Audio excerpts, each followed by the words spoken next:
দর্শক, বঙ্গভবনের সামনে আছেন সহকর্মী শুভ মাহফুজ। আমরা এখন সরাসরি কথা বলবো তার সাথে। শুভ, রাষ্ট্রপতির সাথে ইসির বৈঠক শেষ হয়েছে কিনা?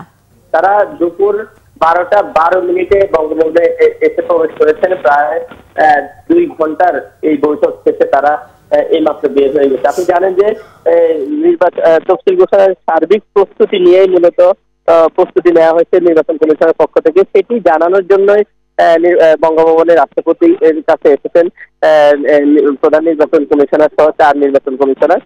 তারা মূলত তফসিল কবে কখন শুরু হবে, কখন ঘোষণা করবে এবং কবে ভোট শুরু হবে, নির্বাচনের আচরণবিধি সবগুলো বিষয় সম্পর্কে সার্বিক ভাবে অবহিত করেছেন রাষ্ট্রপতিকে। একই সাথে আপনি জানেন যে গতকালকেও প্রধান বিচারপতির সাথে নির্বাচন কমিশনার দেখা করেছেন এবং প্রধান উপদেষ্টার সাথেও দেখা করেছেন। আমরা জানতে পেরেছি যে আজকে বিকেল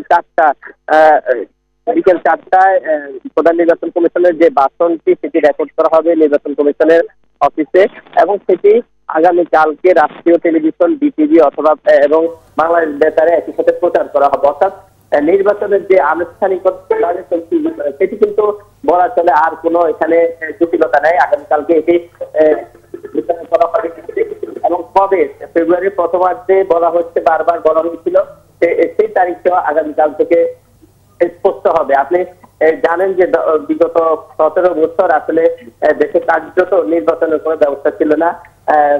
একচেটিয়া ভাবেই নির্বাচন করে তৎকালীন প্রধানমন্ত্রী শেখ হাসিনা ক্ষমতা ধরে রেখেছিল। তো এই কারণে তরুণরা বিশেষ করে 2008-9 সালের পরে যারা ভোটার হয়েছে তারা কিন্তু এখন পর্যন্ত তাদের ভোটাধিকার প্রয়োগ করতে পারেনি। এর ফলে তারা সহ সাধারণ মানুষের মধ্যে এক ধরনের আমেজ, উৎসাহ, উদ্দীপনা কাজ করতেছে। গণভোট অনুষ্ঠিত হবে, এরপরে ভোট শুরু হবে সকাল 7:30 এবং শেষ হবে বিকেল 7:30, অর্থাৎ 1 ঘন্টা বেশি সময় নেওয়া হয়েছে। এর আগে নির্বাচনগুলো ছিল না। তো আমরা বিকেলে জানাতে পারবো আসলে নির্বাচন কমিশনার। ধন্যবাদ।